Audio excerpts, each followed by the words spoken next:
Muy buenos días, muy buenas tardes a todos. Muchas gracias eh, para estar aquí con Grupo México y la Fundación ICLOBI para hacer estas charlas y debates sobre los S16, paz, justicia e instituciones sólidas. Primero de todo, quiero dar las gracias a la Fundación Grupo México por el soporte a todo el personal y en especial a una de sus directoras, a Jessica Pons, que nos honra como alumna en la actual edición del Máster de Dirección Estratégica de Objetivos de Desarrollo Sostenible. También quiero dar las gracias a los ponentes de hoy, catedráticos, sendos catedráticos de diferentes universidades, con responsabilidades profesionales en empresas, todos, y también colaboradores de este Máster Internacional en Dirección Estratégica de los Objetivos de Desarrollo Sostenible de la Universidad de Barcelona y del certificado de la Fairleigh Dickinson University de Estados Unidos. Cualquier información que ustedes precisen sobre el máster la tienen en iclobi.org. También quería dar las gracias muy especialmente y de una manera emotiva y personal, agradecer que nos acompañe hoy a don Carlos Agustí, que luego le haremos su presentación como tercer ponente, a pesar de la pérdida reciente de su madre, y le ofrecemos nuestras más sinceras condolencias, las de todos los componentes de la Fundación ICLOBI. Por último, de una manera muy especial, también queremos agradecer a la presidencia de UNESCO y de UNESCO Audiovisuales Igualada, al doctor Miquel Segura, su colaboración en este y en futuros eventos de la Fundación ICLOBI. La estructura del acto va a ser como la del ODS 3 hace unas semanas. Fue un éxito y probablemente repetiremos algunas de las potencias que se hicieron más adelante por petición de diferentes oyentes, ampliadas y actualizadas con los rebotes que esperemos que sean muy suaves del COVID.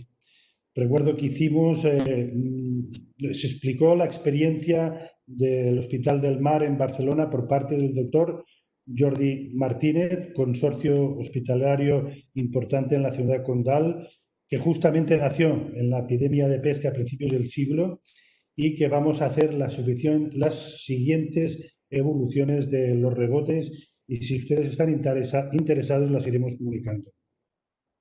También quiero presentar las excusas personales que me ha trasladado el juez y el magistrado, bien conocido por todos, Baltasar Garzón. El juez no ha podido asistir porque está convaleciente del coronavirus. Ha sido reciente y más duro de lo que él esperaba, y esto ha hecho que ha tenido que ir asumiendo los compromisos más lentamente de los que tenía planeado. De todas maneras, a pesar de esta noticia, lo tendremos con nosotros juntamente con el exdirector general de UNESCO, el señor Mayor Zaragoza, y junto a otros organismos supranacionales cuando toquemos el ODS 17 de alianzas. En las próximas semanas, si ustedes quieren saber el calendario de los próximos diálogos sobre objetivos de desarrollo sostenible, se van a colocar en el LinkedIn de la Fundación ICLOBI y estaremos encantados de que nos sigan. Decía que la estructura va a ser la misma, van a ver las ponencias, ustedes pueden hacer las preguntas, tomaremos nota, pero como seguro que habrá muchas, además luego habrá un turno de preguntas. Para cualquier duda, incluida la del máster, también la pueden dirigir. Para cualquier duda, y si quieren alguna de las presentaciones que se van a hacer, pueden pedir copia de las presentaciones a info@iclobi.com. Y sin más dilaciones, déjenme que presente a nuestra primera gran ponente, la doctora Ana María Fuertes Eugenio, catedrática de Economía Aplicada de la Universitat Jaume I, directora general de la Fundación por la Justicia, que preside el magistrado don José María Tomás Itió, que también todos los asistentes son profesores y colaboradores del máster, como he dicho. Es una fundación muy conocida en todos los países de habla española, no solo por las importantes actividades que hacen, sino por los miembros de honor que tienen tienen desde Mohamed Yunus al expresidente del Gobierno de España, doctor Suárez, las Hermanas de la Caridad de Madre Teresa de Calcuta y otras personalidades muy conocidas. Aparte de esto, la doctora tiene publicado muchos libros y artículos sobre el tema que nos va a versar hoy, la paz y los derechos humanos. Gracias, Ana, por acompañarnos y te esperamos con mucho entusiasmo tus explicaciones. Bueno, primero quisiera agradecer a la Fundación ICLOVI y al Grupo México para poder intervenir en esta sesión. La verdad es que me hace mucha ilusión porque, bueno, pues aunque sí que es verdad que yo a lo largo de mi carrera he empezado a tocar temas de economía social, pues este de los objetivos de desarrollo sostenibles hasta hace muy poco que no lo había tocado, pero la verdad es que es muy interesante. Me parece que tenemos muchísimas posibilidades de trabajar en este campo. Bueno, pues el estudiar en concreto el ODS 16 y bueno, pues yo más o menos lo que pensaba era explicar un poco desde mi punto de vista qué es lo que entiendo que hay de este ODS. Bueno, los ODS, como ya nosotros ya sabemos, son una continuidad un poco de la Agenda de Desarrollo Sostenible, son los que un poco viene a sustituir a los que ya han terminado objetivos del milenio. Y esta agenda, a diferencia, estos ODS, a diferencia de los anteriores, incluyen una serie de temas que antes, en los objetivos del milenio, solamente se tocaban temas que estaban conectados digamos que con la agenda social, mientras que ahora se incluyen unas como el crecimiento económico, la inclusión social, la protección del medio ambiente, temas que antes no se habían tenido en cuenta. El ODS 16 se organiza, desde mi punto de vista, en dos grandes áreas. Por un lado, está el área de lo que es la reducción de la violencia en todas sus formas y en todas sus partes. Por eso es por lo que las primeras metas, digamos, el ODS ya sabemos la estructura que tiene, las primeras metas están destinadas sobre todo a tratar de aquellas cuestiones que tienen que ver con la violencia, el maltrato, la explotación de trata, la tortura, las formas de violencia contra los niños, propone igualdad de acceso a la justicia para todos, incluso corrientes financieras y de armas ilícitas, fortalecer la recuperación de un estado de derecho. Ese primer bloque de metas yo las califico como temas incluidos dentro de la reducción de la violencia. Pero es que hay una segunda parte dentro de este objetivo que se trata de la agenda de buen gobierno. Es todo lo que tiene que ver con una agenda de buen gobierno. Por eso es por lo que promociona el Estado de Derecho y el acceso igualitario a la justicia, la eficacia, la transparencia, la lucha contra la corrupción. Y las metas que se incluyen dentro de este ODS, pues precisamente son todas las que están destinadas a reducir la corrupción y el soborno, a crear sobre todo instituciones eficaces que sean responsables y transparentes, sobre todo, garantizar la adopción de decisiones inclusivas, cosa que es muy de agradecer el que piense en la inclusión y no fomente este tipo de decisiones. Ampliar, por ejemplo, la participación de los países en desarrollo, aquellas instituciones de gobernanza mundial en la cual están bastante infrarrepresentados, y sería muy importante que pudieran empezar a voces, porque su voz se tiene que hacer oír. También proporciona el acceso a una identidad jurídica a través del registro de nacimientos y garantizar el acceso público a la información.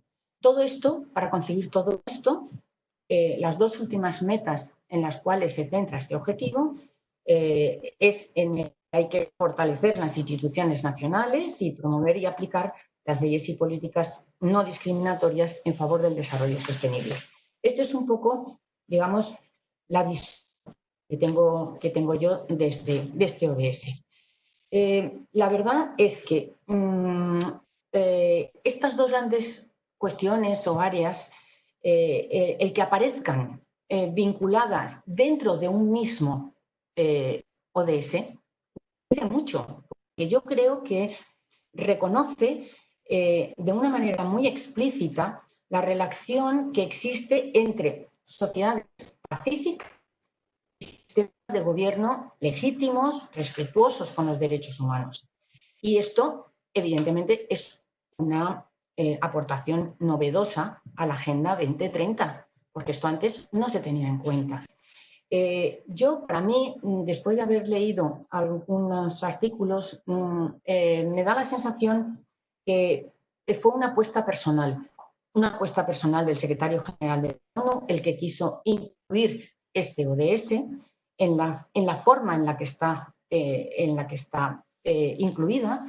Y es curioso porque en una de sus declaraciones él decía que consideraba que la dimensión, que el ODS 16 es la cuarta dimensión del desarrollo sostenible y que es equiparable en nivel a las otras tres, que son la dimensión económica, la social y la ambiental. Realmente él aportó fuerte porque si nos fijamos en las metas que aparecen en este ODS, bueno, algunos países, que muchos, estaban bastante reacios a la hora de firmar determinadas medidas que aparecían en él. Por lo tanto, yo creo que este objetivo lo que pretende es el fortalecimiento del Estado de Derecho, la promoción de los derechos humanos, porque es fundamental en este proceso. También apuesta por la reducción del flujo de armas ilícitas y la consolidación de la participación de los países de desarrollo en las instituciones de gobernabilidad mundial. La violencia sexual, la trata de personas o la explotación infantil son unas cuestiones esenciales que debemos reducir si nosotros queremos construir sociedades pacíficas e inclusivas. Y a ello, pues, lógicamente, se añade la corrupción, que es una amenaza global y que ya sabemos lo que supone un importante coste económico para todos los estados. El desarrollo de un país, al final, está estrechamente relacionado con la salud de los públicos y con el Estado de Derecho. Y por eso ambos, digamos que se condicionan mutuamente. De ahí que yo creo que este ODS pone el foco en este aspecto. Bueno, para el por qué se centra la atención en los temas a los que me he referido, podríamos dar algunos datos y cifras relativos a este ODS. Lo que pasa es que todos sabemos, porque se dice por muchas personas e instituciones, que, bueno, los datos a nivel internacional hay que tener mucho cuidado en su manejo porque, bueno, pues porque la disponibilidad de ellos en muchos casos es muy difícil o no existe. Algunos otros datos pues no tienen suficiente calidad. Hay lagunas en muchos países que tienen muchas lagunas en torno a los datos relacionados con este ODS, así como también las diferencias de datos que existen entre fuentes nacionales e internacionales que muchas veces no coinciden. Pero bueno, teniendo en cuenta que ya sabemos la dificultad que existe a la hora de, y sobre todo los que somos economistas, ya sabemos la dificultad que existe a la hora de trabajar con datos, pues podemos decir cosas tan importantes como, por ejemplo, que 2/3 de la población mundial carecen de un acceso significativo a la justicia, siendo las mujeres y los niños los más afectados. Que solo 3/4 de los niños menores de 5 años de todo el mundo están registrados. Esto parece que es muy importante, pero sin embargo, sí es muy importante porque el registro de niños en el momento de su nacimiento es un derecho humano y, por lo tanto, ese es un primer paso para asegurar su reconocimiento posterior ante la ley, la protección de derechos que pueda tener individualmente, el acceso que pueda tener a la justicia, a los servicios sociales. Entonces, claro, el que una cuarta parte de los niños de todo el mundo no esté registrado, bueno, a mí me parece bastante grave. Claro que si lo miramos por áreas, pues en algunos casos los porcentajes son peores, porque en África subsahariana, por ejemplo, la proporción de niños registrados solo es la mitad, es el 54% de los nacimientos. Es decir, la mitad de los niños no están registrados, por lo tanto, no tienen derecho a ningún tipo de reconocimiento ante la ley. En cuanto a las tasas de homicidio, estas sabemos que varían mucho entre diferentes regiones, pero bueno, se ha estimado que el número de víctimas de homicidios dolosos por cada 100.000 habitantes se encuentra, la tasa está entre el 4,6 y el 6,8, estaban en el año 2014. Lo que pasa es que desde el año 2000 al 2017 la cantidad de víctimas de homicidio ha aumentado en un 11%, con lo cual, bueno, el hecho de que el aumento sea tan importante creo que es una razón para preocuparnos por este tema. Alrededor del 80% del total de víctimas de homicidio sabemos que fueron hombres, pero las mujeres constituyeron el 82% de las víctimas en casos de homicidio cometidos por su compañero íntimo. La violencia de género, en este caso, también es un tema, es un dato que se tiene que tener en cuenta. En el 16, casi la mitad de las víctimas de trata fueron detectadas, fueron mujeres adultas, fueron detectadas como mujeres adultas. Pero fijaos que la mayoría de las víctimas de trata de personas fueron dedicadas a la explotación sexual, cosa que bueno, debería de hacernos reflexionar. En cuanto a los niños y niñas representan el 30% de las víctimas de trata de personas mundial. Y normalmente las niñas, son en su mayoría, suelen ser dedicadas a la explotación sexual o forzadas al matrimonio o a la servidumbre doméstica. En cuanto a la corrupción, el soborno, el robo y el fraude fiscal, sabemos que a nivel mundial le cuesta a los países en desarrollo 1,26 billones de dólares anuales. Los conflictos armados también son responsables de, por ejemplo, apartar de la escuela a más de 28 millones de niños. En fin, tenemos muchos datos de este tipo que nos hacen que este ODS era necesario Y bueno, a pesar de todos los problemas que yo he dicho que surgen cuando se trata con datos, pues me parece que son bastante clarificadores. A mí me parece que, aunque sean datos incluso estimados, porque muchas veces hay países en los cuales no se tienen datos y hay que estimarlos. Aunque sean estimados, a mí me parece que tenemos un desafío importante con este Objetivo de Desarrollo Sostenible, número 16, porque hay materias preocupantes que tratar. ¿Cómo se puede contribuir desde distintos ámbitos a conseguir el que se alcance todas las metas, o por lo menos a que se avance en las metas contenidas en el ODS 16? Bueno, aquí habría que distinguir entre sociedad civil, gobierno, sector privado, comunidad científica. Evidentemente, la sociedad civil, pues lo primero que habría que decir es no participando en actos de corrupción y denunciándolos. Sería el primer punto.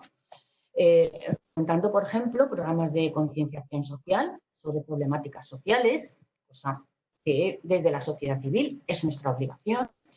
Llevar a cabo acciones específicas para luchar contra situaciones de discriminación, de desigualdad, de exclusión. Desde el Gobierno ya sabemos las políticas que tienen que llevar a cabo, deben de la seguridad de todos los ciudadanos y sus derechos humanos, pues a través de la creación de instituciones que sean eficaces, que sean transparentes a todos los niveles, lo que se llama una gestión de buen gobierno o gobierno abierto. Hay que aumentar la gobernabilidad a través de todos los procesos de decisión, esto es imprescindible, y sobre todo el que sean participativos, porque es la forma como la ciudadanía se siente mucho más implicada en cualquier tipo de propuesta o política que se establezca. También estableciendo, por ejemplo, alianzas público-privadas, porque esto permitirá actuar conjuntamente al Estado y a otras organizaciones en búsqueda de lo que se entiende como el bien común.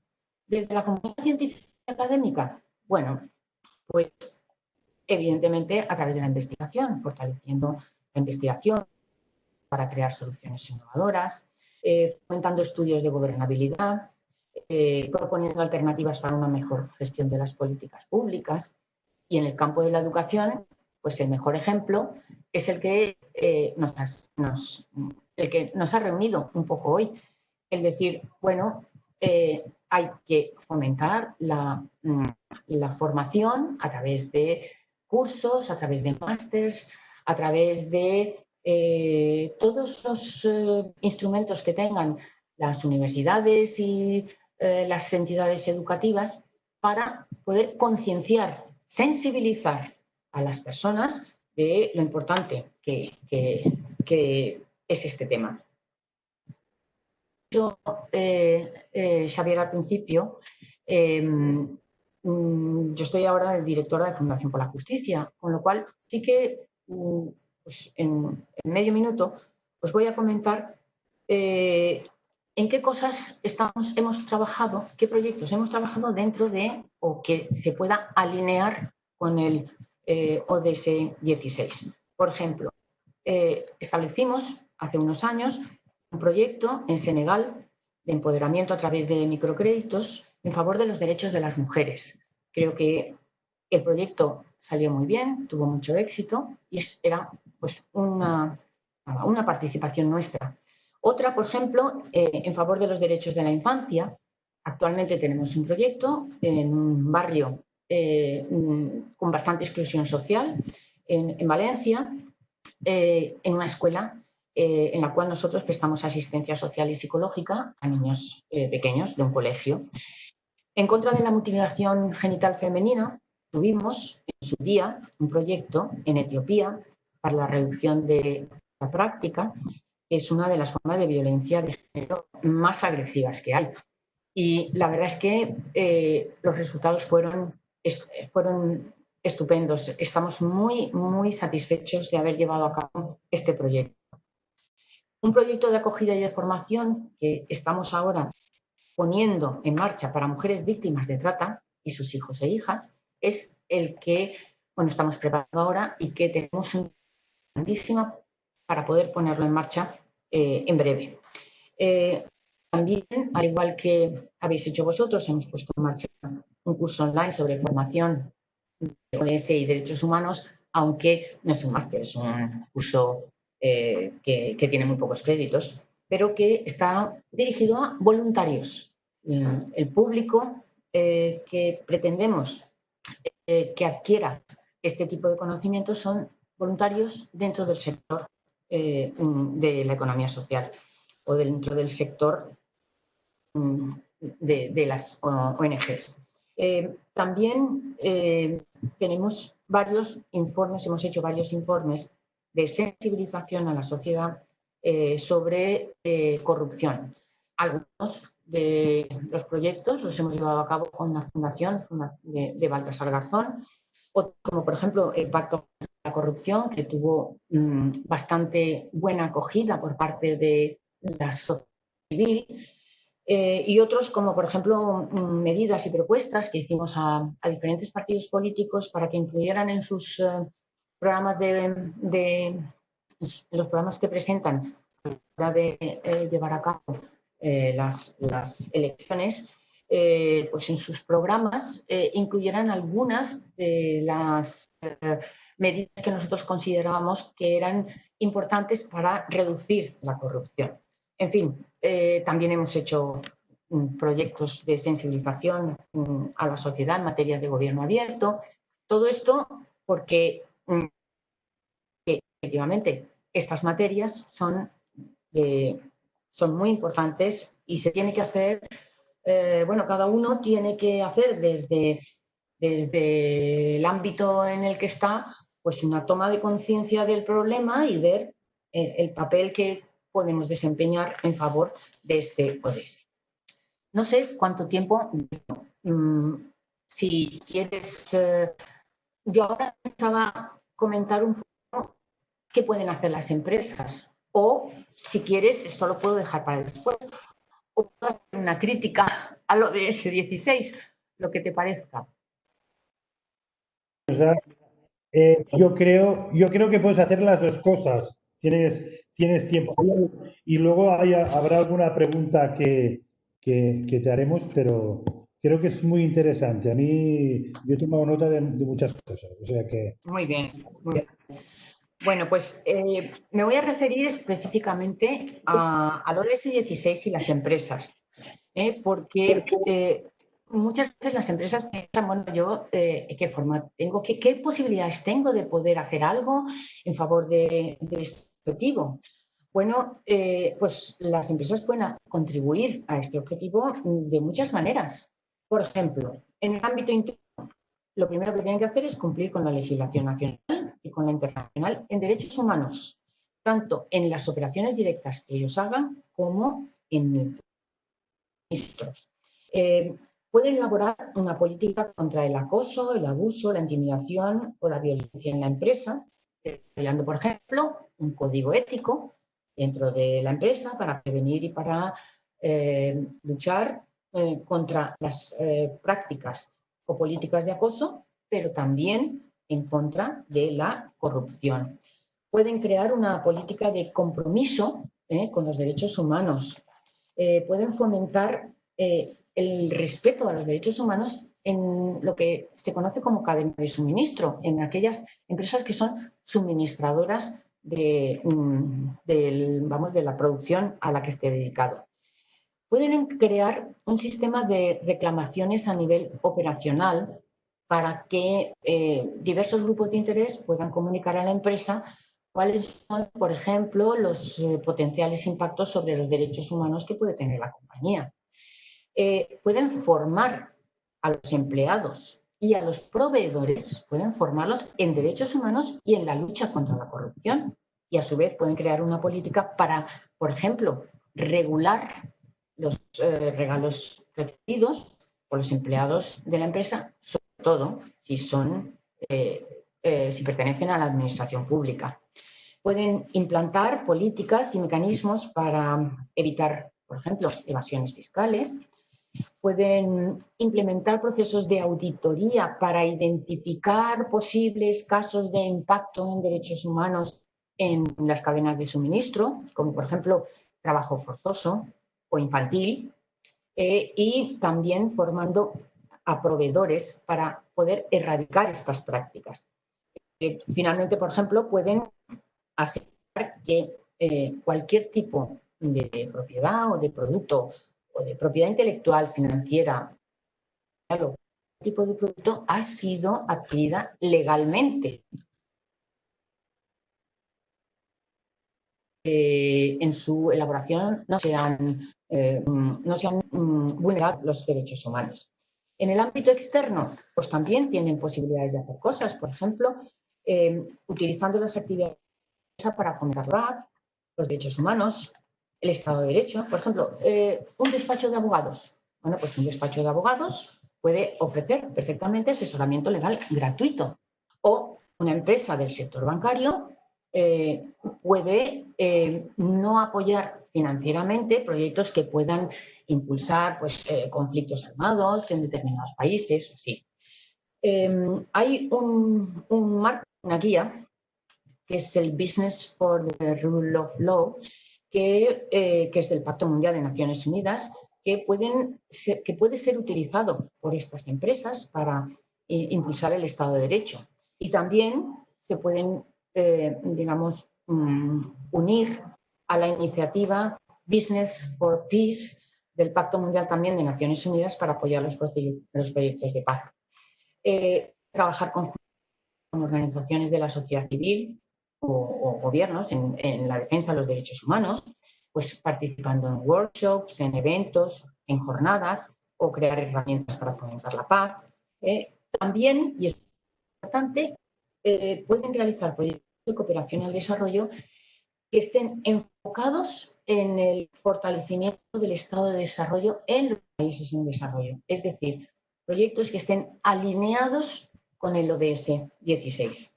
Y finalmente, pues, por ejemplo, pueden crear también, al igual que en el caso nacional, pues alianzas público-privadas pues, con ONGs, con universidades, con el sector público, para realizar pues, proyectos de cooperación que impulsen los derechos humanos y el Estado de Derecho. Para medir, ¿existen herramientas para medir esta contribución? Pues sí, existen herramientas. Es decir, lo que las empresas pueden hacer en el ámbito nacional o internacional para alinearse con los objetivos de desarrollo sostenible, en concreto el 16, existen varias herramientas. Por ejemplo, las empresas tienen a su disposición una guía, es el SDG Compass, que es un proyecto también del Pacto Mundial de Naciones Unidas. Y esto es como una guía. Lo que les indicará será, pues, más o menos cuál es el grado de cumplimiento de los objetivos que ellos tengan en relación a los ODS. Además del SDG Compass, tienen, por ejemplo, la posibilidad de consultar los 10 principios del Pacto Mundial o la guía de implantación de los principios rectores sobre empresas y derechos humanos de Naciones Unidas. Pueden acudir a la Oficina del Alto Comisionado de Derechos Humanos o al Departamento de Operaciones de Mantenimiento de la Paz. Pueden consultar el Business for the Rule of Law, como he dicho antes, o el Business for Peace.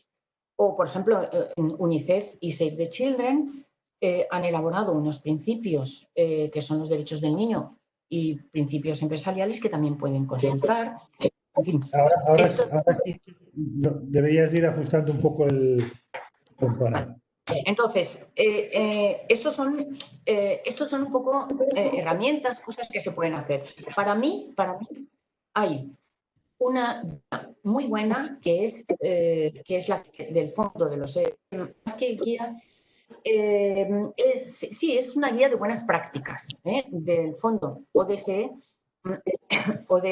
perdón, que es muy interesante muestra cómo puede ser un marco legal, cómo puede ayudar un marco legal al sector privado para generar confianza en el público y en la sociedad civil. Y entonces tiene muchos ejemplos de historias de éxito, de estudios de casos en todo el mundo, con lo cual, bueno, pues es un elemento interesante para estudiar.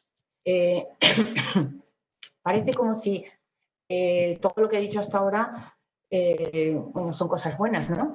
Y sabemos que esto en la vida real, pues todo tiene pros y contras y el 16 también ha sido criticado en diversos momentos y por diversas cuestiones.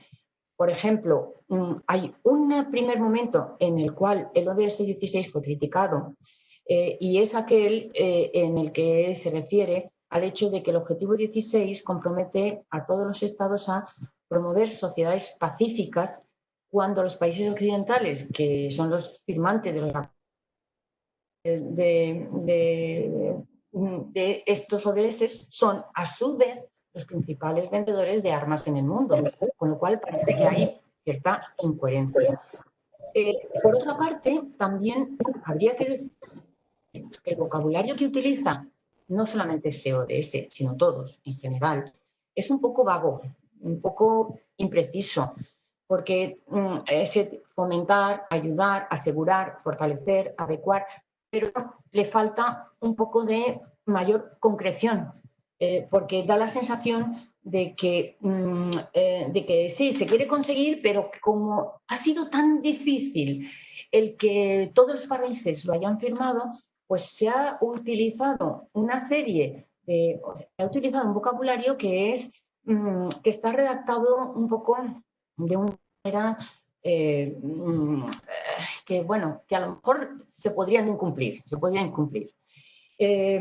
Hay otras críticas, una en concreto, que es el hecho de que 2 meses antes de que se aprobara este ODS, los países occidentales se opusieron a un acuerdo que es fundamental para reducir el fraude y la evasión fiscal y que tuvo lugar en la Cumbre de Financiación para el Desarrollo realizada en Addis Abeba, porque bloquearon la propuesta de los países en desarrollo para crear un organismo mundial independiente contra el fraude y la evasión fiscal. Si resulta que estamos diciendo que el buen gobierno tiene que apoyarse en, en una serie de reglas basadas precisamente en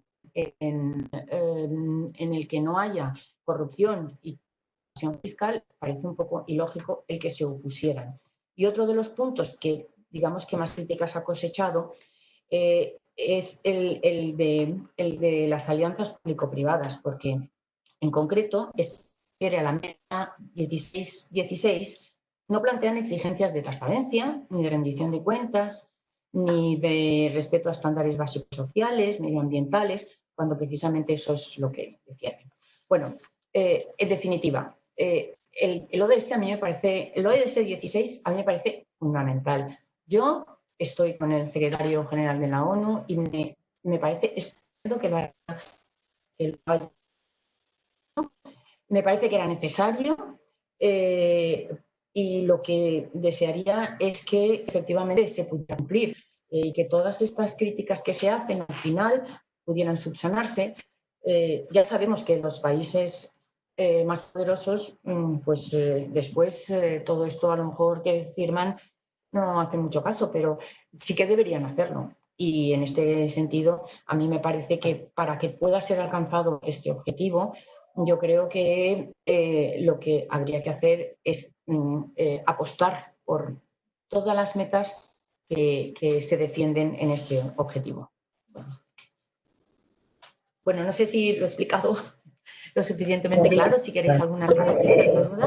A mí me ha encantado y como queda grabado lo volveré a escuchar porque me ha gustado mucho. Aparte, me ha gustado que has focalizado, bueno, esto ya nos lo explicará la doctora Luján, has hablado de transparencia, participación y concienciación del problema, ¿no? Que justamente son los ponentes que vienen ahora. Hay preguntas, a mí me gustaría hacerte una pregunta y luego pasaremos al turno de preguntas que ha salido por aquí. Es decir, si me permites, una doble. La primera es la corrupción que ahora estamos viendo en los países occidentales y también en los desarrollados y en los países de habla española, que parece que sea mayor. ¿Es que la estamos destapando o es que hay más? Esta sería una primera pregunta que hay en los foros, ¿no? Su opinión. Bueno, a ver, por lo que yo he estudiado, en las fases del ciclo económico, en las que la fase es creciente, es decir, se genera mucho más actividad económica y se genera mucho más corrupción, existe más posibilidades de corrupción que en las fases de recesión. Por lo tanto, en España, por ejemplo, tuvimos los índices más de corrupción durante los años, ha crecido más. Sin embargo, en el momento en el que estamos en crisis, lógicamente, esto disminuyó. Otra es lo que llamamos percepción de la ciudadanía. Una cosa es corrupción y otra es lo que percibe la ciudadanía. El índice de percepción de la corrupción, esto va también ligado pues, a los escándalos que pueden salir, por ejemplo, en España, nosotros tenemos un índice de percepción que todos los meses sobre los problemas que preocupan a los españoles. Y durante mucho tiempo, el segundo problema más importante después del desempleo siempre había sido la corrupción. Sin embargo, ahora ha bajado 10 puntos. Bueno, es que hay otros problemas que percibe la gente que son más importantes.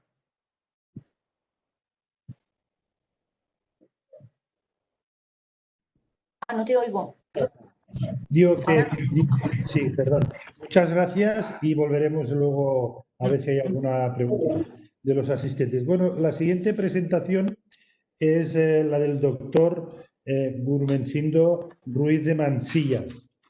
El doctor Gurmensindo es excatedrático de Política Económica en la Universidad de Málaga, director de Instituciones y Mercados Financieros en el Máster de Finanzas y Seguros. Ha sido catedrático también en Barcelona, Alicante y decano en Económicas en esta misma Universidad de Málaga, asesor de presidencia de Unicaja Banco, pero de otras entidades financieras, Ahorro Andaluz, Unicorp, Mediación, Unicorp, Patrimonio, no las voy a decir todas, porque son muchas. Ha publicado y publica regularmente diferentes libros y artículos en revistas especializadas sobre desarrollo económico, distribución, medio ambiente,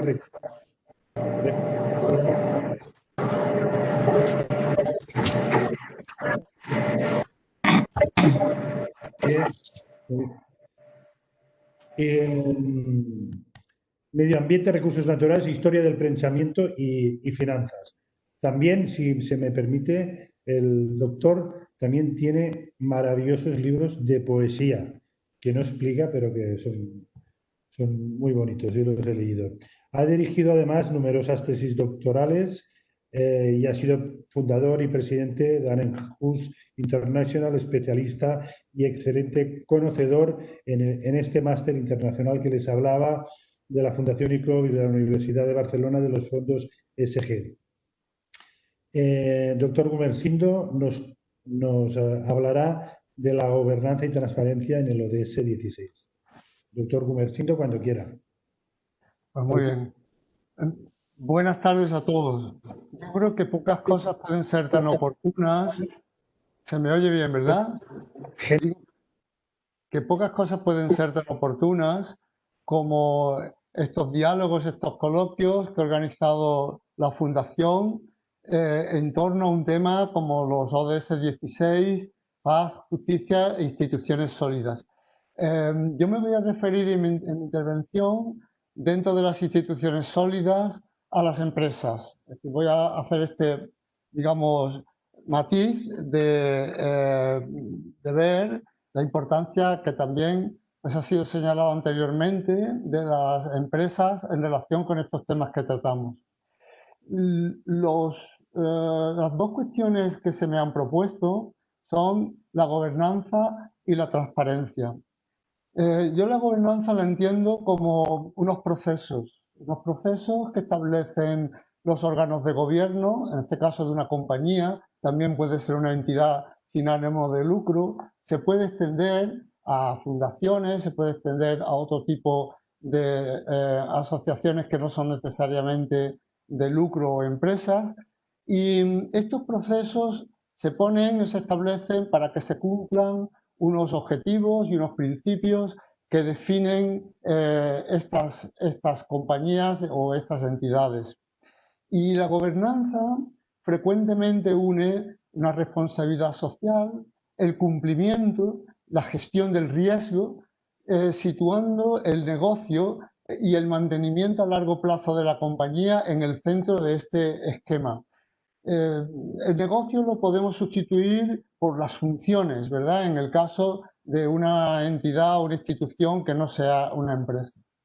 Y la transparencia se identifica también con unos principios y unos procesos de comunicación que responden en un caso a una regulación o a una norma y en otros pues es la voluntad de los órganos de gobierno de proporcionar una información cierta de una compañía, de una entidad, en cuestiones relevantes y útiles para todos aquellos que tienen interés en ella, los stakeholders. Yo propondría que estas dos definiciones, ¿no?, que de alguna manera he intentado pues, dar sobre gobernanza y transparencia, propondría que se pudieran reflexionar sobre cómo se trasladan a otros ámbitos que no sean necesariamente empresariales y que cabe también el ponerlos en relación, pues, digamos, con un ayuntamiento o con una institución de otro tipo que no sea necesariamente empresarial. La intervención mía la he dividido en tres partes, no es muy extensa.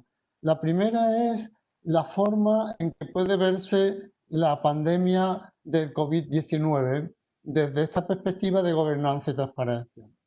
El COVID se puede considerar como un factor de gobernanza en el sentido de que las compañías tienen que gestionar las empresas con unas restricciones que les impone la pandemia. Es una forma de gestión y siguiendo la definición que hemos dado, pues cabe hablar de procesos específicos de organización y seguridad informática, por ejemplo, en el ámbito de los retos que plantean, ¿no?, la pandemia para el negocio. Y todo ello junto con una comunicación y una información interna y externa adecuada a las circunstancias. También, dentro del enfoque de los ODS, se puede ver como un factor medioambiental. Puede parecer un poco extraño, pero la pandemia introduce un riesgo que puede afectar o no directamente a la empresa, igual que algunos problemas medioambientales según el sector de actividad que se trate. Y aquí, ya sea como problema sanitario o esta medioambientalidad, entre comillas, que hemos señalado, la compañía y entidad tienen responsabilidades para evitar su propagación y su alcance. Y por último, puede verse como un factor social porque tiene implicaciones para sus empleados por los problemas derivados del trabajo en el hogar, así como dificultades específicas con que puedan encontrarse los empleados en este ámbito familiar, incluyendo pues, la pérdida de trabajo del cónyuge, problemas con niños, problemas de dependencia, etcétera, y la empresa pues tiene otro ámbito, digamos, de la pandemia que se añade al factor de gobernanza, ¿verdad?, que es un factor puramente de negocio o de la actividad de la empresa, el factor ODS, que es un problema medioambiental, y este problema.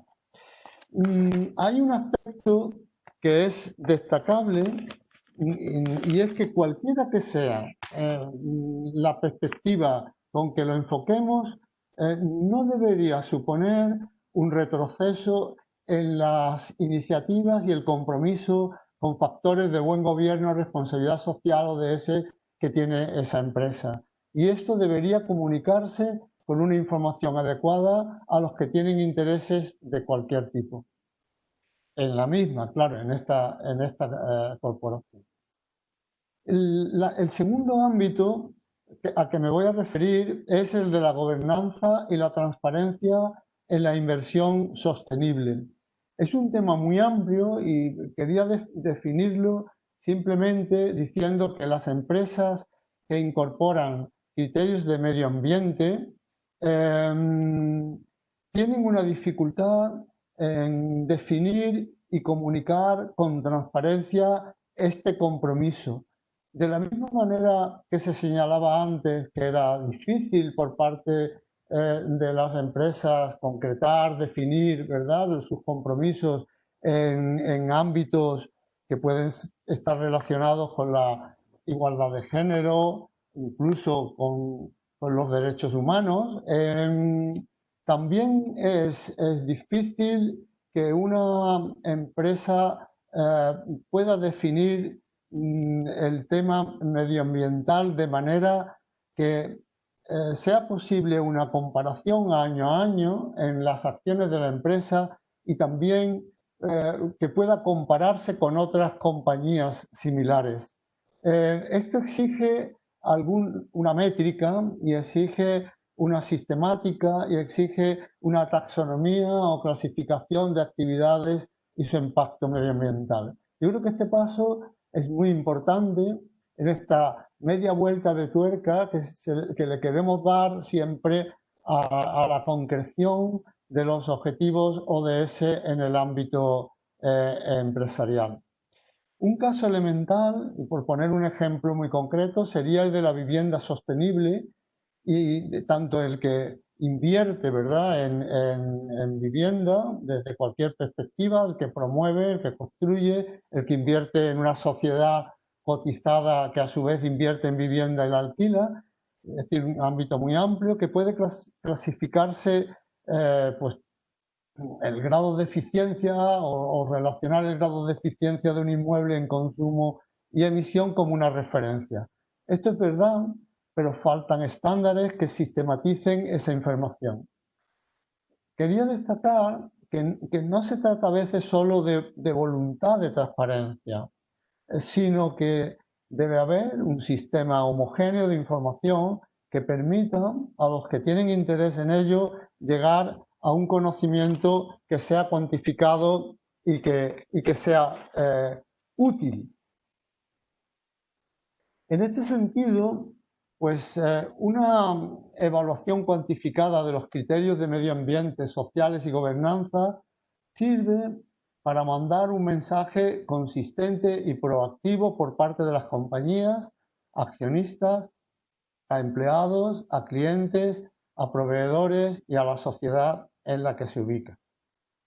Y la tercera parte de la intervención a la que me quería referir dentro de la gobernanza y la transparencia es un tema muy concreto que es el Código de Buen Gobierno de las Sociedades Cotizadas según la CNMV que acaba recientemente de publicar. Los tiempos cambian y claro, ya no se puede volver a repetir cuestiones, digamos, que ya pues han sido de alguna manera socialmente aceptadas y yo diría que hasta superadas.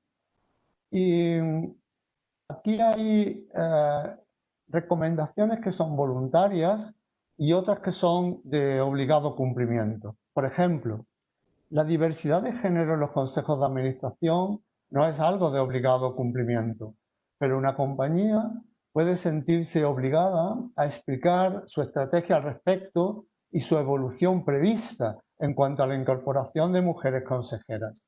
Igual ocurre con cargos, digamos, directivos, ¿no?, de la compañía o de la empresa. Por otra parte, hay entidades reguladas como son los bancos y como son las empresas que prestan servicios públicos que tienen obligaciones establecidas de gobernanza e información por ejemplo, en los informes no financieros distintos a los que la Comisión Nacional del Mercado de Valores establece. Ya son los propios reguladores y supervisores los que establecen, digamos, estas obligaciones. ¿Qué es lo que se espera? O sea, ¿qué oportunidades hay para una empresa, para una compañía de este buen gobierno y de esta buena comunicación transparente? En primer lugar, se espera que ganen en competitividad. Se establece una relación que se ha llegado a cuantificar en los fondos de inversión y en lo que es en general la inversión colectiva entre buenas prácticas, buenos comportamientos en relación con los ODS y una disminución de la probabilidad de incurrir en algunos riesgos. El caso medioambiental está claro, pero también hay otros riesgos reputacionales importantes.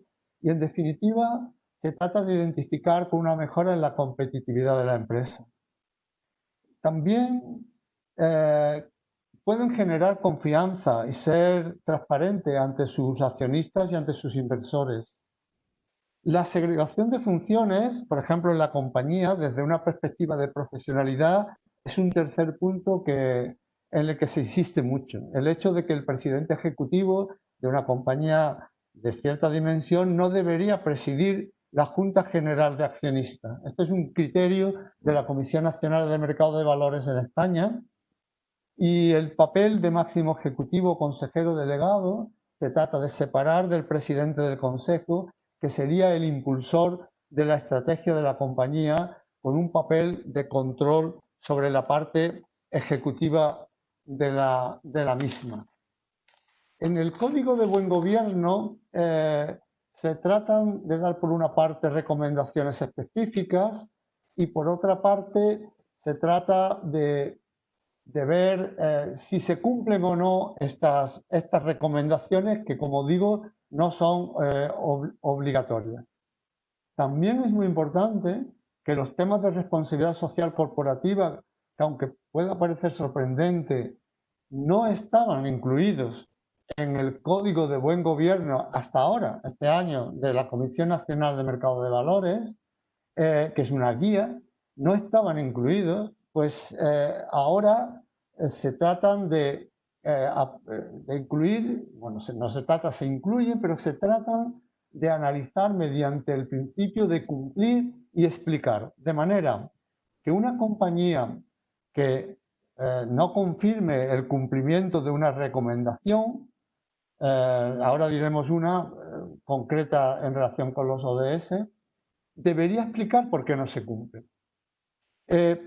Por ejemplo, el hecho de que no sea el Consejo el que apruebe iniciativas medioambientales o sociales, sino la dirección de la compañía, es un principio que no casa con la guía de buenas prácticas o de buen gobierno de la Comisión Nacional de Mercado de Valores, que insiste en que sean los órganos, no de dirección, sino el Consejo de Administración y, si es posible, la Junta General de Accionistas, la que dicte esta orientación de la compañía. Esto es importantísimo porque una compañía cuya iniciativa corresponda a los directivos o a los máximos ejecutivos, pues debía de explicar por qué no cumple este principio. Puede tener su motivo, puede decir, bueno, que está delegado, que el Consejo pues se reúne,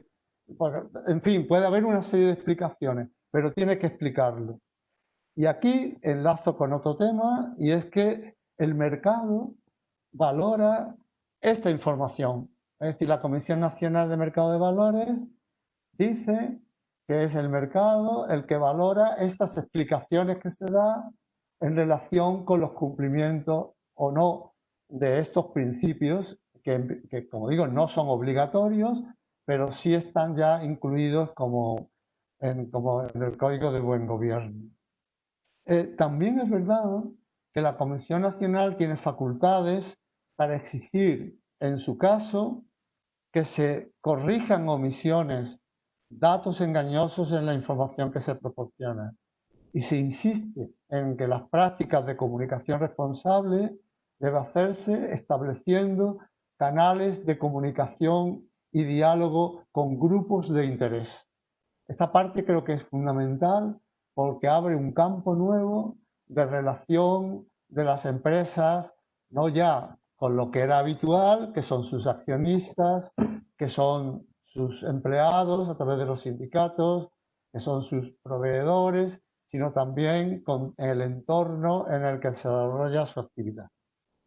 En suma, los 3 puntos que he tratado son: uno, la forma en que puede considerarse el COVID-19 en gobernanza y transparencia, y la idea de evitar, por las circunstancias actuales, que haya un retroceso en los compromisos con los ODS en general.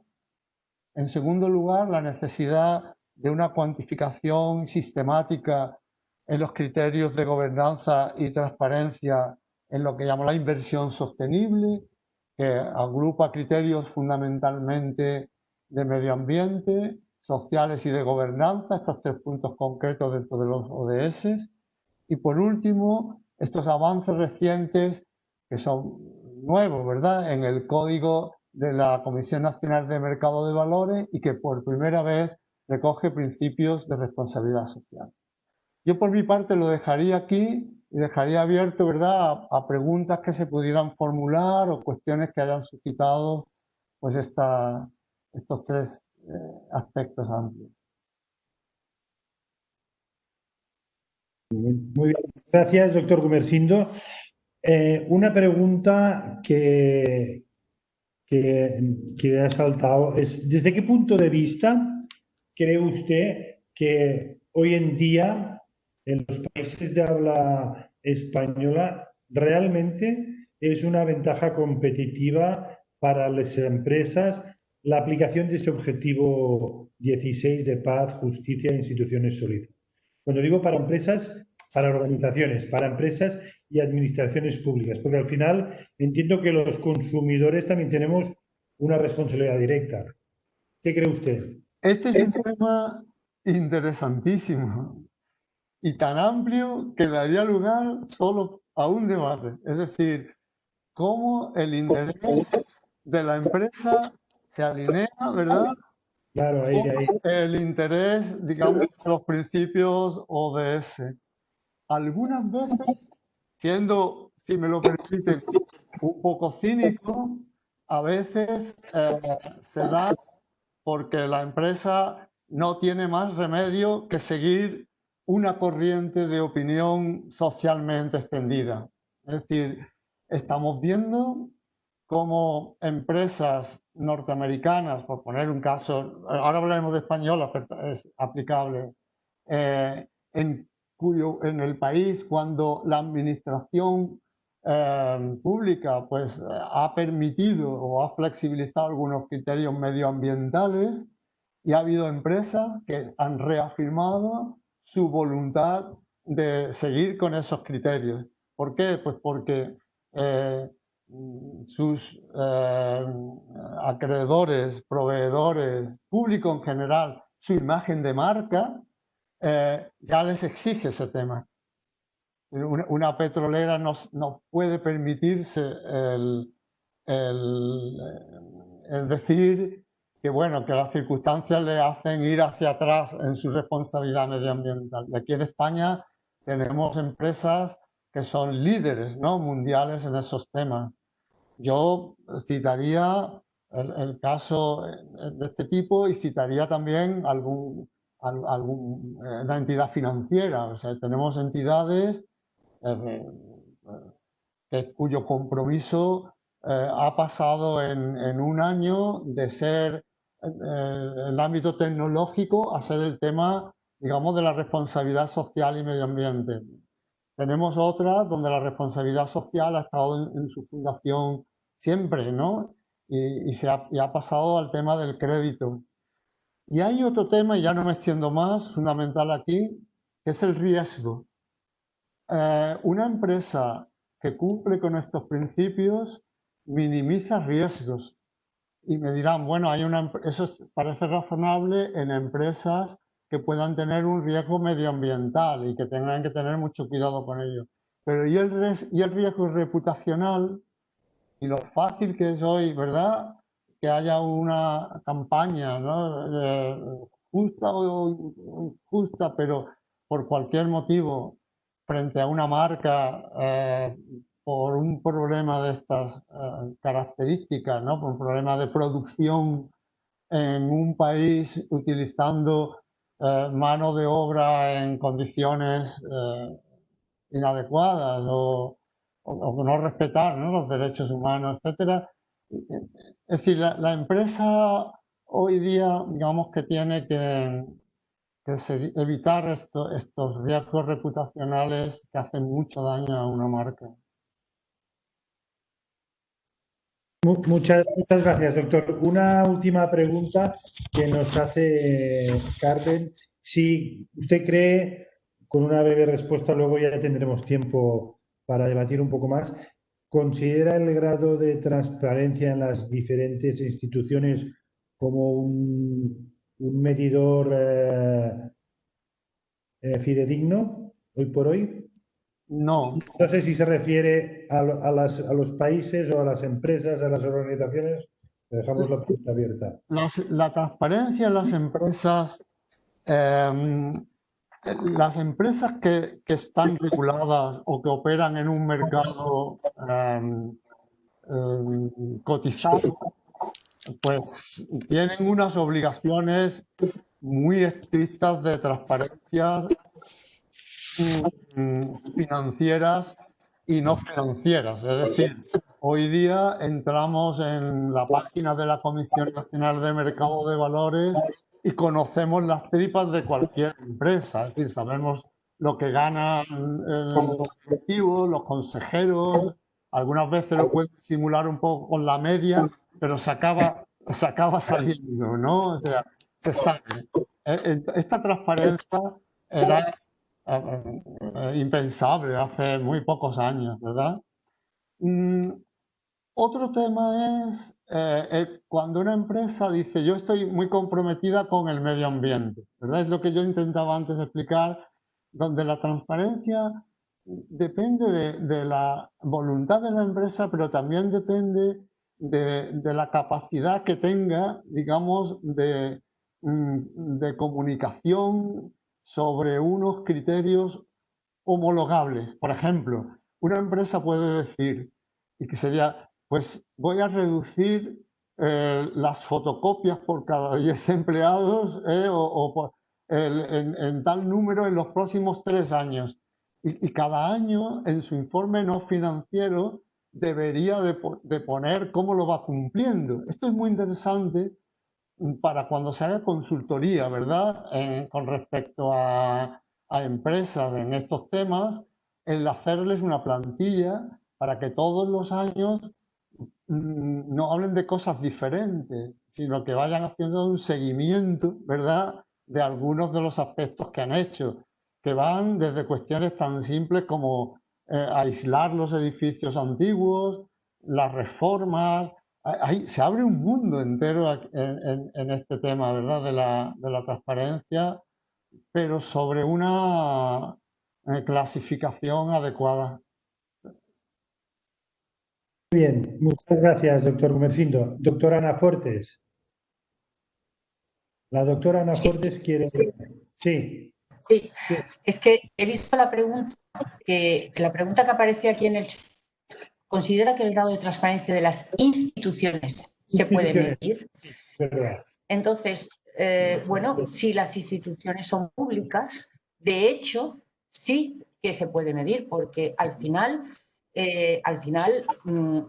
la gobernanza perfectamente puede controlarse a través de determinadas herramientas. Lo digo porque nosotros, por ejemplo, sí que hicimos un trabajo para la Diputación de Valencia en el que aplicábamos una serie de criterios y a las instituciones que tenían que contestar una serie de preguntas y ellas era una herramienta para que ellas mismas pudieran comprobar el grado de cumplimiento en términos de transparencia, de participación y de rendición de cuentas.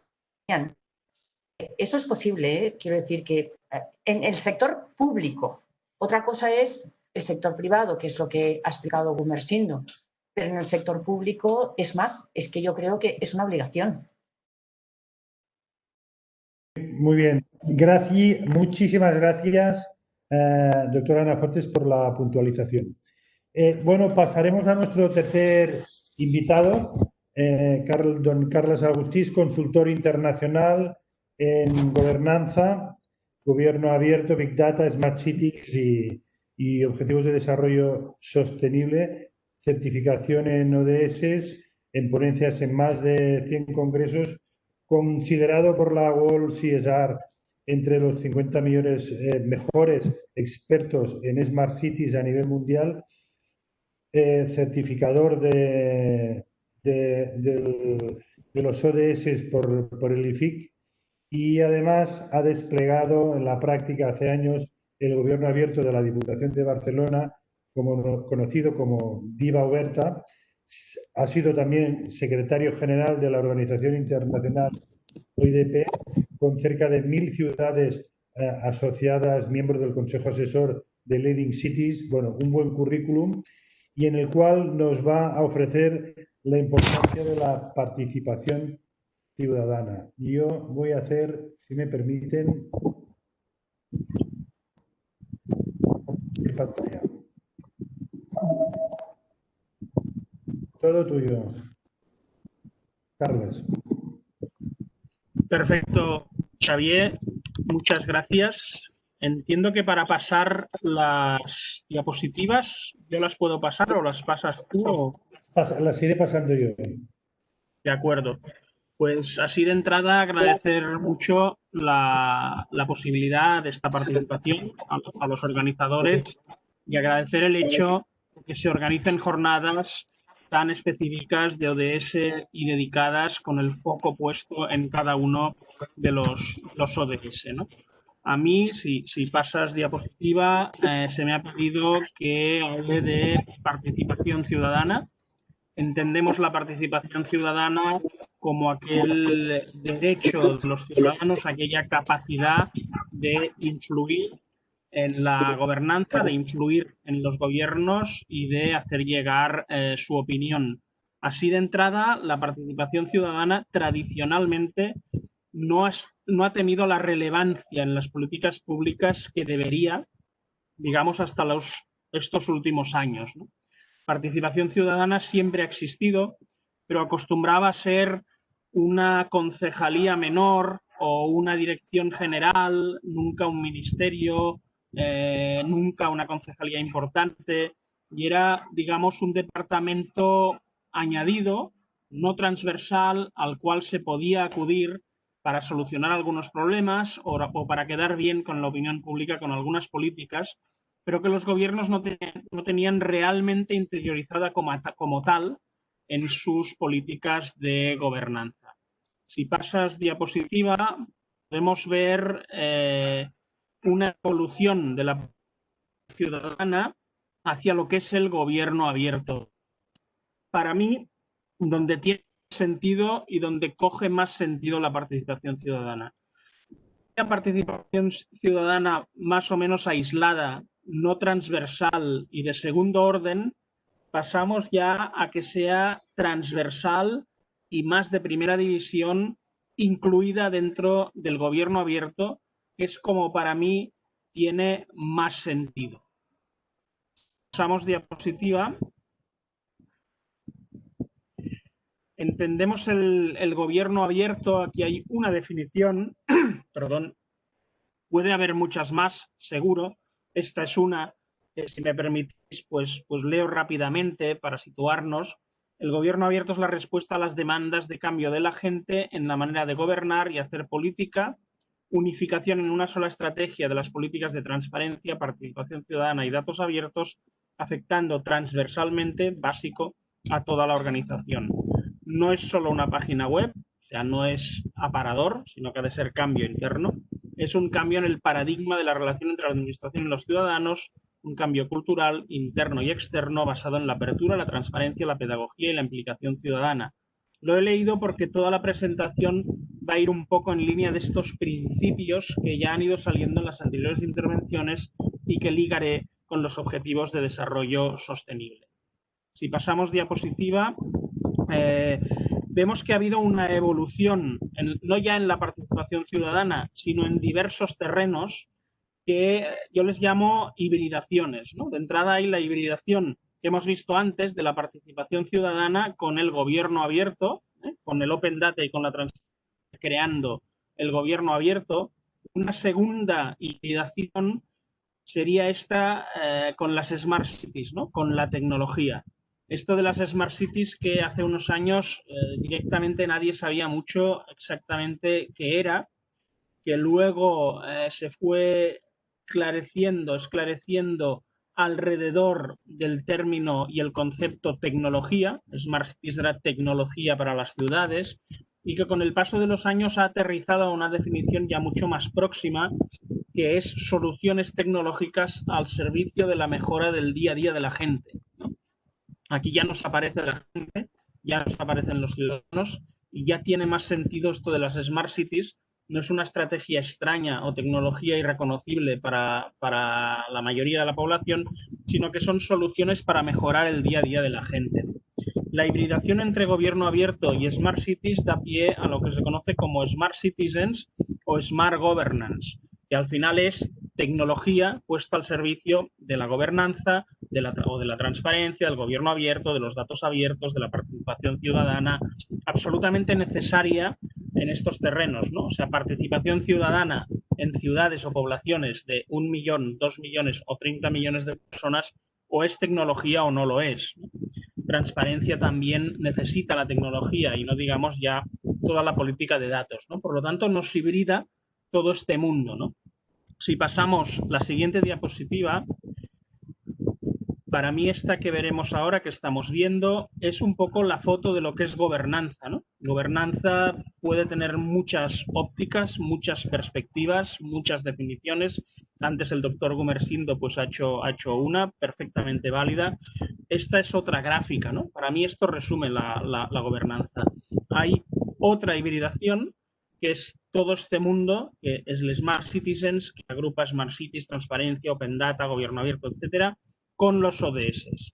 Los ODS al final son no solo una guía de sostenibilidad para la salvación del planeta, que por supuesto, sino también una guía de gobernanza, una guía de gobernabilidad para los gobiernos, porque va más allá de las estrictas políticas de medio ambiente para adentrarse, y el ODS 16 es un ejemplo claro, en cómo gobernar de manera sostenible, pero también en gobernanza, ¿no? Por lo tanto, aquí para mí tendríamos un cuadro definitorio de lo que es gobernanza. Pasamos diapositiva. Al final, los ciudadanos, volviendo más al concepto inicial de participación ciudadana, nos están pidiendo ya desde hace unos años un cambio cultural, ¿no? Un cambio cultural basado en qué, ¿no? Hemos visto esa definición de gobierno abierto, hemos visto estos conceptos que han salido en las intervenciones anteriores, que los veremos más veces, pero al final un cambio cultural basado en escuchar al ciudadano. Pasamos diapositiva. Basado también en observar, no solo en decidir, sino en observar qué pasa en la sociedad. Pasamos diapositiva. En capturar ese conocimiento ciudadano. Los gobiernos han de tener la inquietud, no solo de que el ciudadano opine, no solo de que el ciudadano tenga ese derecho, sino de capturar ese conocimiento. Y finalmente, to share, ¿no? Compartir, que es el principio para mí del siglo XXI y el que explica la revolución de las redes sociales, ¿no? Por una parte, la necesidad o las ganas o la posibilidad de cada uno de nosotros de compartir conocimiento a través de las redes sociales, un conocimiento que puede ser de qué estoy haciendo esta tarde o he ido a este restaurante, o puede ser conocimiento más profundo de definiciones, de artículos, de todo tipo de cosas, compartir para que sea enriquecido con la interacción con los ciudadanos que lo reciben, ¿no? Al principio del siglo XXI. Si pasamos diapositiva, al final el conocimiento reside en los ciudadanos, ¿no? Esa manera de gobernar, esa manera de hacer política en la que se decidía todo en un despacho entre 8 o 10 personas sin prácticamente consultar, ¿no? Que en las ciudades tenía efectos como pues que aparecían, hablamos ya de hace algunos años, reformas en plazas o en calles que los propios vecinos daban cuenta por primera vez cuando veían entrar la excavadora o el tractor. Eso ha pasado a mejor vida, ¿no? Al final el conocimiento reside en los ciudadanos. ¿Quién mejor que una calle la conocen los ciudadanos que viven en ella? ¿Quién mejor que una plaza la conocen los ciudadanos que viven en ella? O un barrio, ¿no? O podríamos ir por sectores.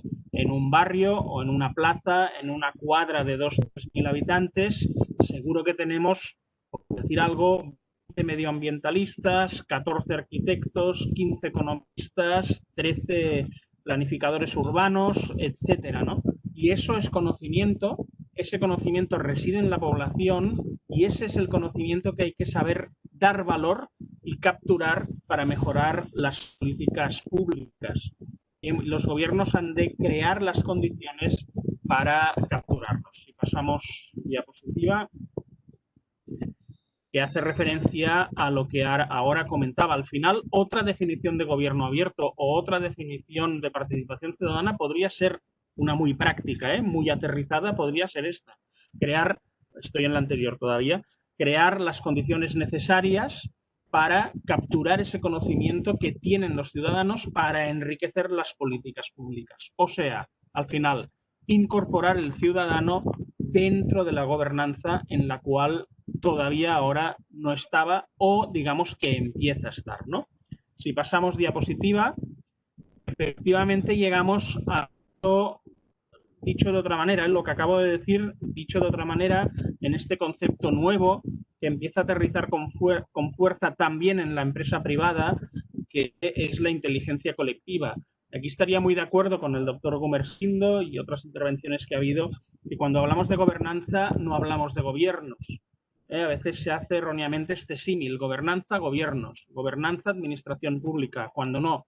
Gobernanza es todo. La gobernanza atañe a las empresas, la gobernanza atañe a las asociaciones, igual que los ODS no son para los grandes gobiernos, sino que son para todo tipo de gobiernos, para todas las empresas, para asociaciones, para instituciones e incluso, se me apuran o sin apurarme, cada uno de nosotros, para cada persona individual, también puede hacer un cumplimiento propio, un seguimiento de los ODS, ¿no? Pero vuelvo al concepto, el concepto de inteligencia colectiva, que al final lo que quiere decir es lo que comentábamos antes, que el conocimiento de todos, la inteligencia de todos sumada es seguro superior, es un valor seguro superior a lo que decidan 4 o 5 o 6. Se trata de capturar ese conocimiento ciudadano, ordenarlo y ponerlo al servicio de los proyectos, de la gobernanza y de los diversos gobiernos. Si pasamos diapositiva.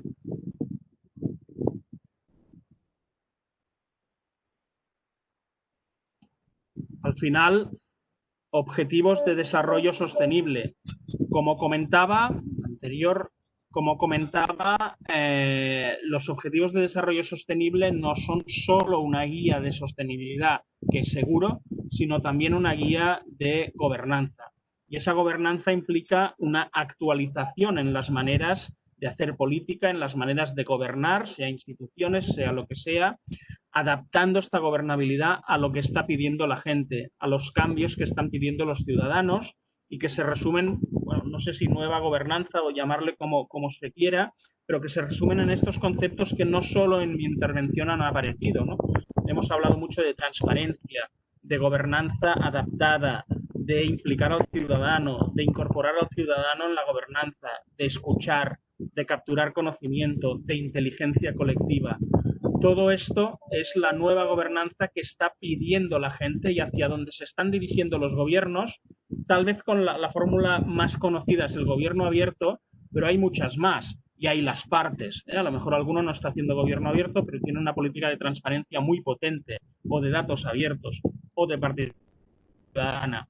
Y los ODS han de recoger todos estos cambios, han de empaltarse de todos estos cambios.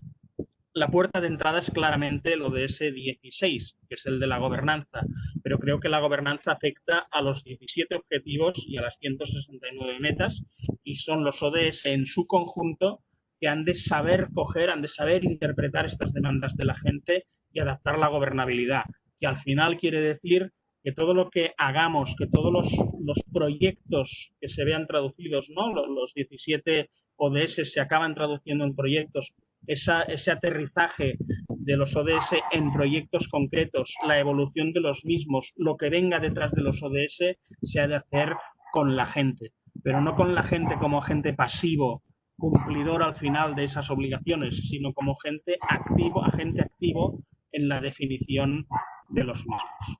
Y lo dejaría aquí, Xavier, más o menos me he adecuado el tiempo y queda una última diapositiva simplemente por si alguien quiere contactar por lo que sea y a su disposición, por supuesto, para las preguntas que quieran. Muchas gracias, Carlos. No te hago ninguna de las preguntas, te las haré después porque se oye muy mal el micro. Te manda... No sé si eres tú o no. ¿Me escuchas, Carlos? Yo sí, yo te escucho bien. Vale, pues hay un ruido de fondo. Antes de entrar en la próxima, bueno, sí, hay algunas preguntas. Déjame que te haga dos rápidas. Una, con este nivel de desvinculación de la sociedad y descontento de la sociedad civil en algunos países, estamos hablando en todos los países, desde el cono sur hasta Europa, pasando por Centroamérica, en todos los países que puede haber descontento o quizá explosión social, ¿cómo juega el gobierno abierto? ¿Qué aconsejarías para implementar el ODS 16? Y otra pregunta que hay, y deben de ser respuestas cortas, es métodos de participación. ¿Por qué considera que algunos métodos de participación ciudadana son más aceptados por la sociedad que otros? De Carmen.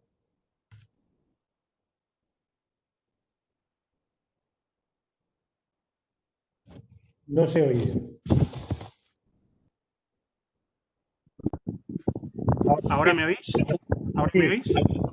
Vale. Digo, el gobierno abierto al final es una solución, no la única. Tal vez sí la más testada y la más probada y la más eficaz. Una solución a estas demandas de la sociedad o a esta, digamos, desafección que hay de la sociedad respecto a la política y a las instituciones. Reúne transparencia, reúne política de datos y reúne participación ciudadana y ha sido testada en este gobierno.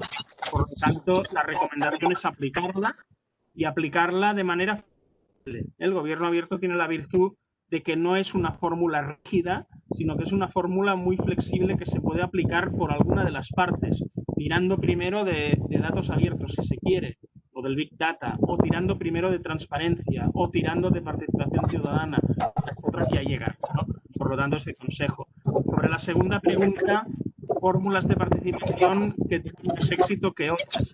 Hombre, aquí me sale en respuesta rápida, porque esto daría para otra conferencia, en respuesta rápida me sale decir que las que funcionan son aquellas en las cuales el gobierno que las promueve realmente cree en la respuesta. Porque todos hemos visto fórmulas de participación ciudadana que eran pura propaganda, ¿no? Y bueno, la ciudad donde estoy yo y alguno por aquí me parece, Barcelona, cayó un gobierno por hacer una consulta en una vía muy principal de la ciudad, que era la Diagonal, realmente por no acabar de creerse esos resultados, ¿no? O sea, un proceso de participación ciudadana no puede ser una propaganda o una política que se hace para contentar al ciudadano, siéndote igual el resultado o teniendo tú ya marcado el resultado final. Esto era muy propio de finales del siglo XX, incluso muy principios del XXI, ¿no? Y digamos de alguna manera así popular que colaba, ¿no? Pero ahora las ha durado lo suficiente como para que estas cosas no cuelen. Y tendrá éxito cualquier experiencia de participación ciudadana, que claro, podríamos hablar horas aquí sobre ejemplos concretos en las cuales el gobierno o la empresa realmente crea en sus ciudadanos o en sus trabajadores, en el caso de la empresa, y en los resultados o en el conocimiento que ese proceso pueda levantar para incorporar a sus dinámicas y procesos de decisiones internos. Muchas gracias, Carlos. Bueno, por último, ¿podrías apagar el... Por,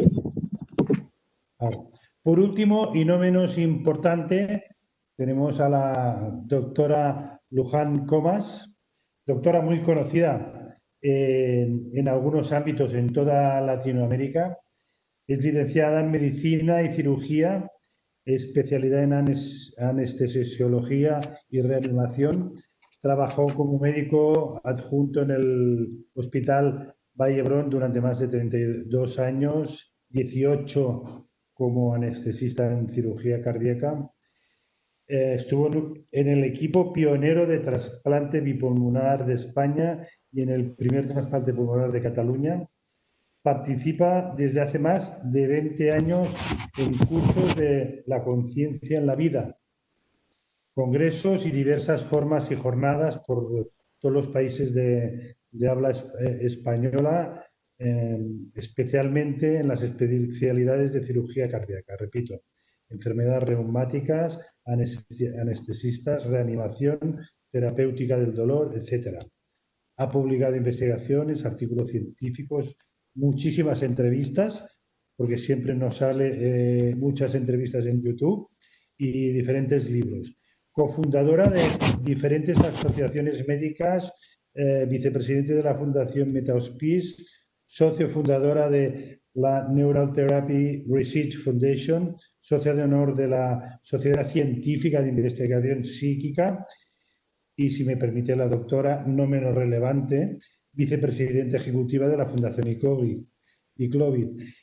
Ella nos va a dar su opinión y las principales conclusiones que ha sacado de estas ponencias de hoy y va a ofrecer su particular visión entonces del ODS 16. Hablaban los diferentes ponentes de la transparencia, de la gobernanza y de la conciencia. Estoy seguro que ella nos va a inculcar un poco esta toma de conciencia no solo individual, sino también colectiva. Y con ella haremos el cierre y si queda alguna pregunta y nos queda tiempo, pues la haremos. Si no, doctora, bienvenida. Xavier, muchas gracias. No sé si sale la imagen ahora. Me imagino que me oís bien. Me ha encantado, todas las ponencias me han parecido muy importantes, muy importantes. Los ODS son otra manera de vivir y en la que estamos todos implicados. Y ya lo ha dicho Carlas, esta nueva gobernabilidad con la ciudadanía y que no es por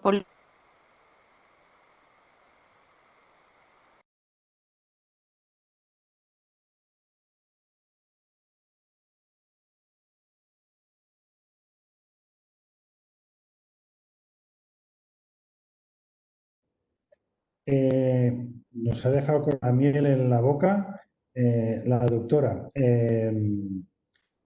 Tenemos una pregunta mientras, y si no ya la recuperemos en otro ODS, muy interesante que nos hace la señora Carmen Limia desde Barcelona. Nos dice, en la actual crisis, ¿consideran una oportunidad la aceleración de la digitalización, el e-commerce, el home office, el home earning, para una evolución de la distribución de la población más sostenible? No sé quién se atreve a responder la pregunta. No sé si algunos de los... si la doctora Ana Fuertes, que es la que veo aquí, en la actual crisis, la transformación digital, va a ayudar a hacer una distribución de la población más sostenible. Si yo, mientras la doctora Ana Fuertes dice la...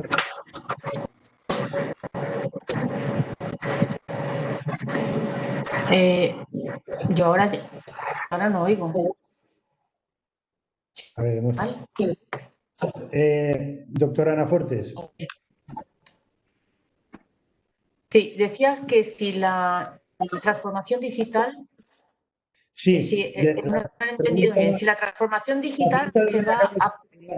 En la actual crisis considera una oportunidad, yo luego le daré mi versión personal, pero en la actual crisis considera una oportunidad la aceleración de la digitalización para una evolución de la distribución de la población más sostenible. Es decir, nos va a ayudar en la crisis la transformación digital, el e-commerce, el home office, para obtener una distribución de la población más sostenible. ¿Perdón? Siempre en todas las crisis hay oportunidades.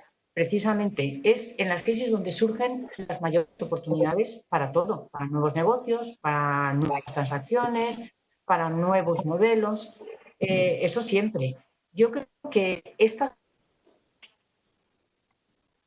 digital sí que va a tener repercusión y además, bueno, como siempre, en algunos casos, para algunas personas será, digamos, favorecerá esa participación y en otros, pues no, pero al final eso es lo mismo que el progreso. Cuando yo que he explicado en la universidad la asignatura de progreso técnico, siempre decimos el progreso técnico, al final es lo único que se traduce pues, en incrementos de productividad y en el que el modelo salga adelante, modelo de crecimiento. Evidentemente, en el camino siempre se quedan las empresas que estén menos preparadas, los sectores que estén menos preparados, los que no tienen ningún incentivo a cambiar. Realmente aquellos sectores, empresas que no cambian, son los que se quedan por el camino. Yo creo que los que avanzan, invierten en nuevas tecnologías, en este caso, invierten en la apuesta que surge de esa oportunidad, son los que al final salen ganando, pero eso ha ocurrido siempre. Sí, muchas gracias, doctora Ana Fuertes. Yo, reafirmando un poco lo que usted dice, el otro día hacía una reflexión que la quiero compartir con todos ustedes. Y hago la reflexión solo en España, pero he estado tentando de hacer un pequeño estudio en otros países. En España tendremos una caída del PIB del 11%.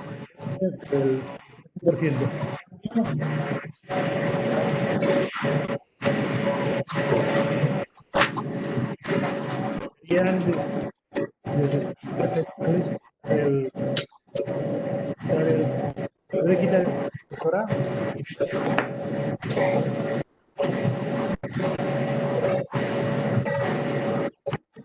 Ahí, ahora. Va a haber una pérdida del PIB del 10, el 11, el 12%. La contaminación, la sostenibilidad del medio ambiente como afectado es que ha rebajado en cuanto un 7 ha mejorado un 7 o un 8%.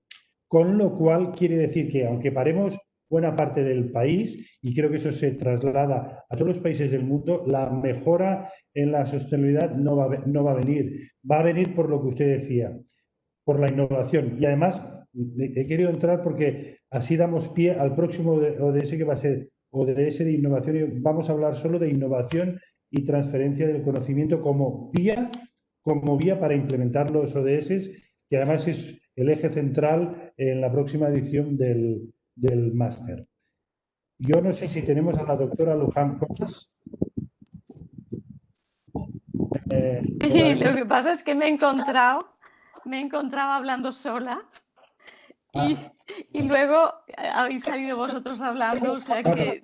Hemos aprovechado para recoger algunas preguntas que han venido muy interesantes. Muy y bien. le damos paso, doctora.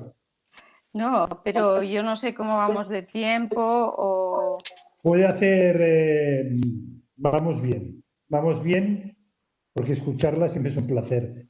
Pero si quería aportar, Bueno, pero es que no sé lo que se ha oído y lo que no. bueno, no se ha oído casi nada, ¿eh? Bueno, pues decir que desde la Fundación ICLOVI nuestro objetivo es mejorar el mundo en el que vivimos y que lo mejoramos, lo intentamos mejorar a través de 3 pilares muy importantes. El 3 siempre es equilibrio.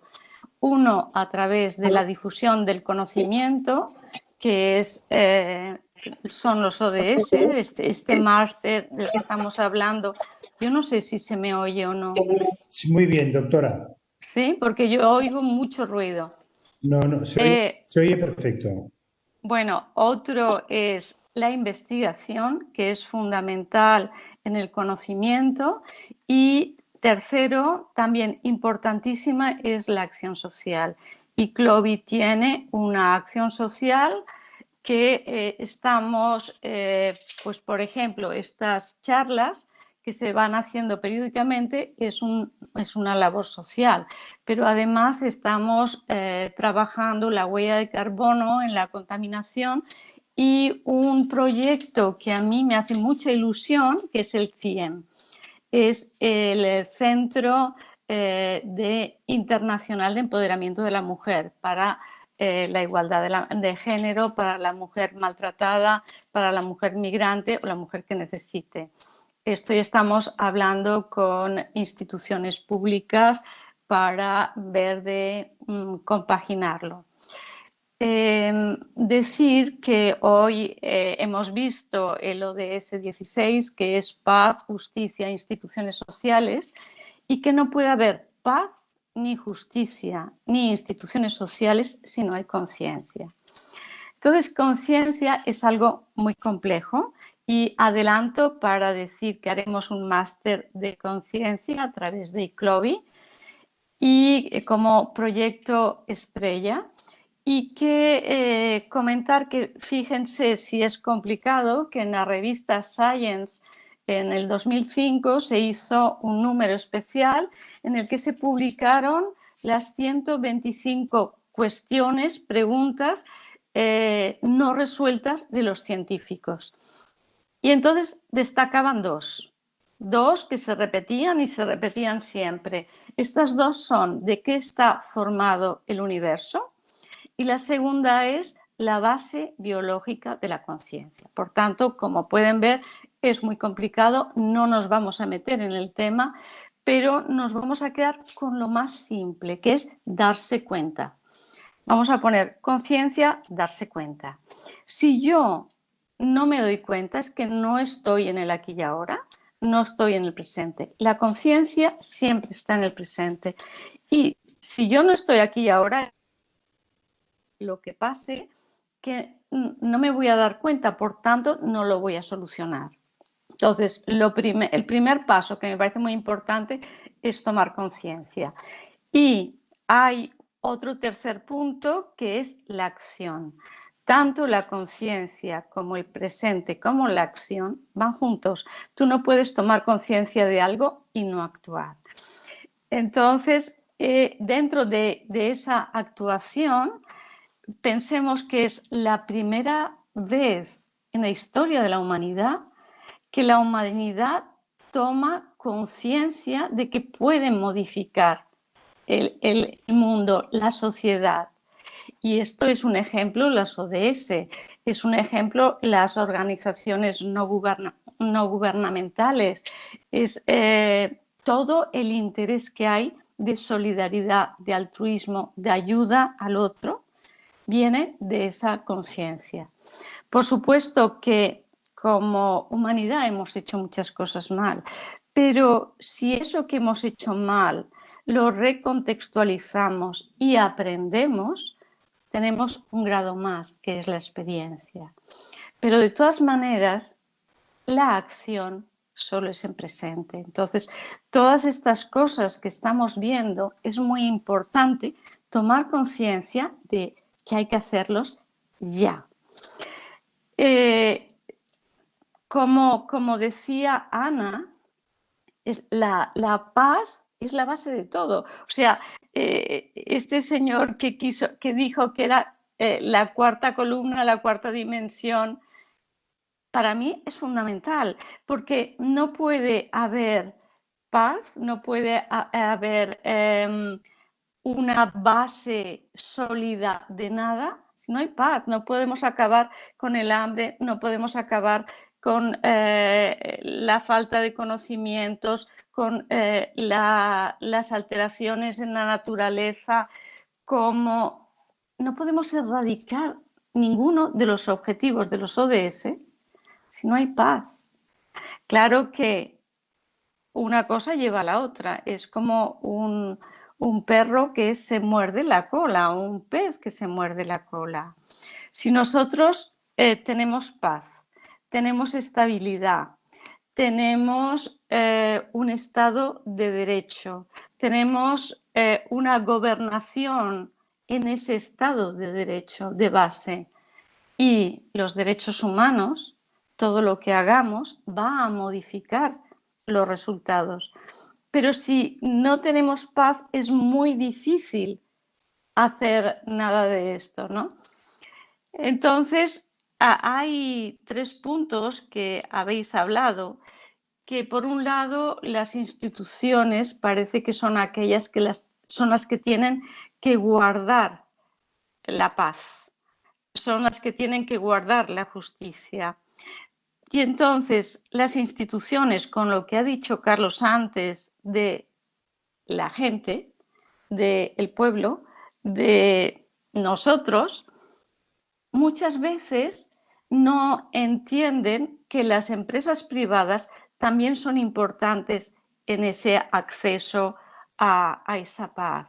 Ha dicho Gumersindo que se ha metido la responsabilidad social corporativa recientemente. Eso es un elemento muy importante, porque también las empresas privadas pensaban que eso no les tocaba a ellos, que eso le tocaba a los gobiernos o que era un problema de áreas de conflicto, cuando no es así.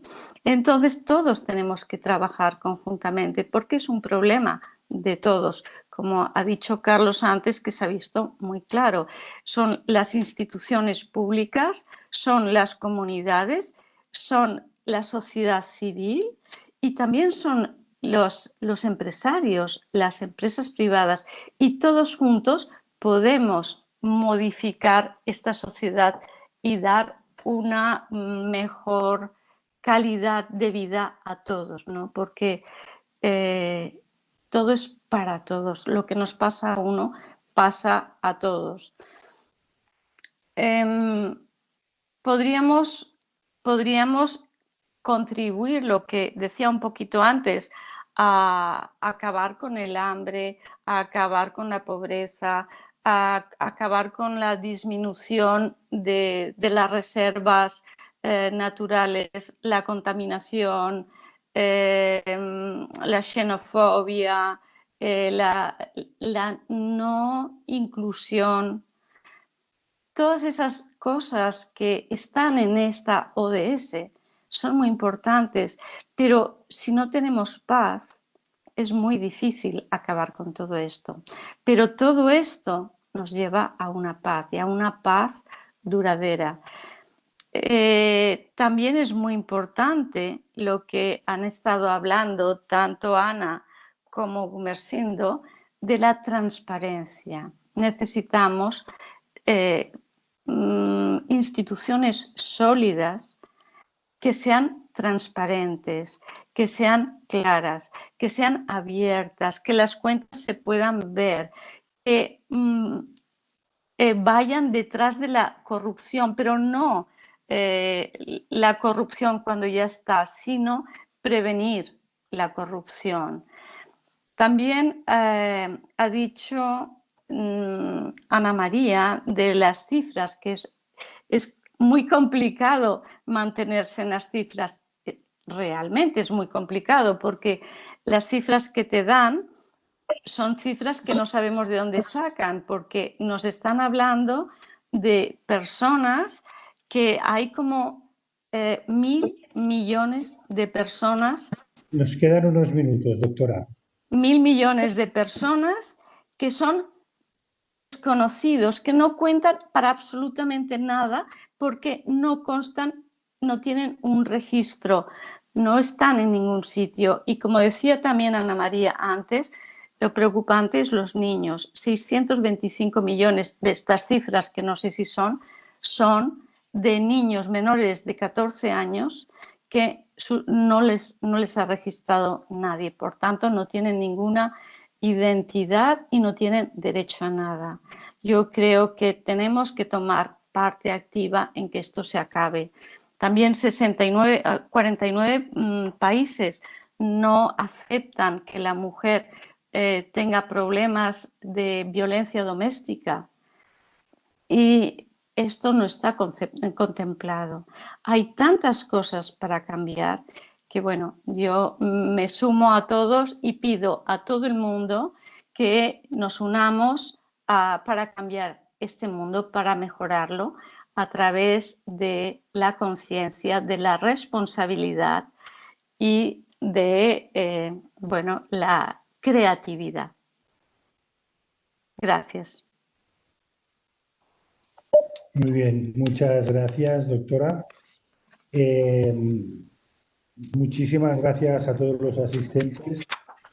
Volveremos con el ODS de innovación y lo publicaremos en nuestras redes sociales en los próximos días. Si no hay ninguna pregunta, muchísimas gracias a todos. Muchísimas gracias a todos los ponentes, doctora Ana Fuertes, doctor Gumersindo, don Carlas y doctora Luján, a Grupo México y a todos los asistentes. Muchas gracias. Muchas gracias.